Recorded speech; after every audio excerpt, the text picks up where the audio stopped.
Kanalıma ve mutfağıma hoş geldiniz. Bugün sizlerle uzun süre bozulmadan tazeliğini koruyan nefis bir konserve acı sos tarifimi paylaşmak istiyorum. Her sene yapıyorum. Yiyen herkesin çok beğendiği nefis bir tarif. Mutlaka sizler de denemelisiniz.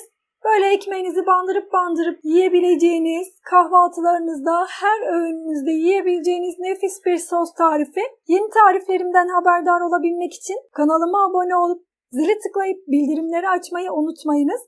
Tarifimiz için uzun domateslerden kullanıyorum. Domatesleri güzelce yıkadım. Süzgece alıyorum.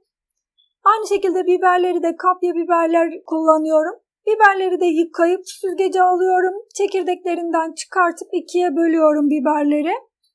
Domateslerin de sert kısımlarını aldım. Robotta çekiyorum.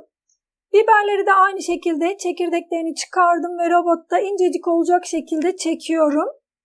En son aşamada bir baş sarımsak ve bir avuç da acı süs biber kullanıyorum.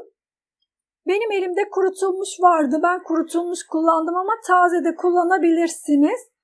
Çektiğim tüm malzemeleri bir kap içerisine aldım. Büyükçe bir kap içine karıştırıyorum. 2 tencereye böldüm.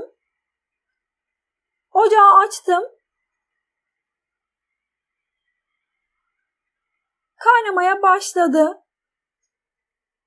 Kaynayıp suyunu bırakıyor. Daha sonra da suyunu çekene kadar pişiriyorum. Sizlere tam olarak bir saat veremiyorum ama dediğim gibi koyulaşana kadar pişiriyorum. Yaklaşık 1 saat, belki 1 saatten de fazla sürebilir. Bakın küçük tencerem koyulaştı. Tuzunu atıyorum artık. 1 yemek kaşığı tuz ekledim. Ben Himalaya tuzu kullandım. İstediğiniz tuzu kullanabilirsiniz.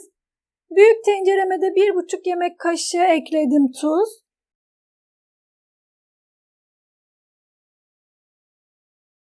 Yarım çay bardağı sıvı yağ ekliyorum. İsterseniz zeytinyağı da kullanabilirsiniz. Çeyrek çay bardağı sirke ekledim, karıştırdım. Bir 5 dakika daha kaynatıp kavanozlara dolduruyorum.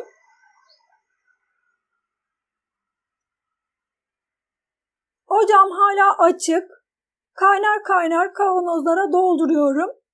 Bu aşamada dikkatli olun. Çok sıcak olduğu için eliniz yanabilir. Bir bezle de tutabilirsiniz.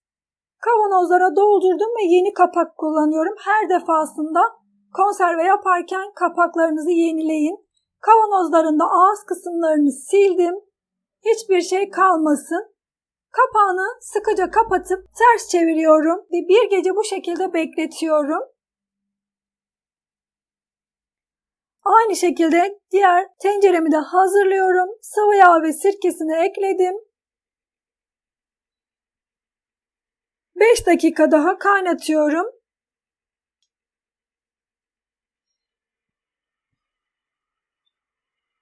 Artık kavanozlara dolduruyorum. Her defasında karıştırıp o şekilde alıyorum.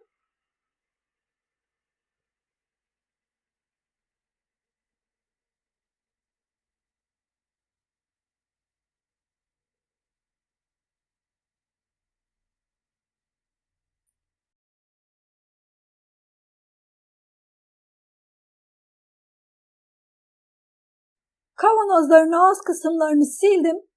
Aynı şekilde yeni kapak kullanarak sıkıca kapattım kapaklarını ve ters çevirdim. Verdiğim ölçülerde 2 tane 1 litrelik, 2 tane yarım litrelik, bir tane de küçük kavanozda çıktı.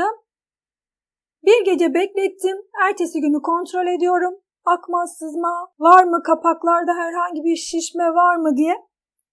Hiçbir şekilde akma, sızıntı yok. Kapaklar çok güzel bir şekilde vakumlanmış. Üzeri dümdüz. Kapaklarda herhangi bir şişme yok. Bu şekilde uzun süre serin bir yerde saklayabilirsiniz. Açtıktan sonra da buzdolabında saklayabilirsiniz. Kahvaltılık sos tarifimiz hazır. Dediğim gibi sadece kahvaltılarınızda değil, her öğünde yiyebileceğiniz nefis bir sos tarifi. Deneyeceklere şimdiden kolay gelsin. Herkese afiyet olsun. İzlediğiniz için teşekkürler. Facebook ve Instagram hesaplarımdan da takibe alabilirsiniz. Bir sonraki tarifimde görüşmek üzere. Hoşça kalın.